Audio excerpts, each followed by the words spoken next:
White is picking apples in the forest. Next. Snow White likes apples. It is her favorite fruit.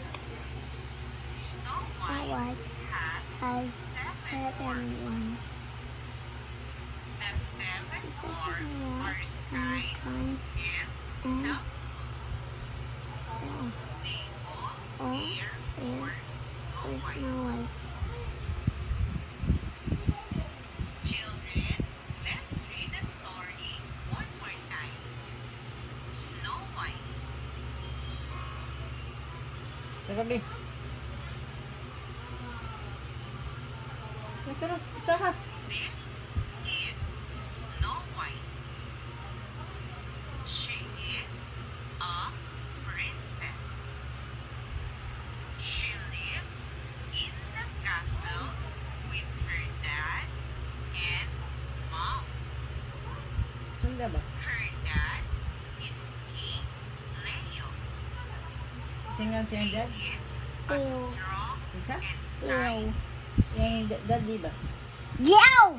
Leo. Mom is Queen Eve. Isa yung mom. Leo. She is a pretty and loving queen.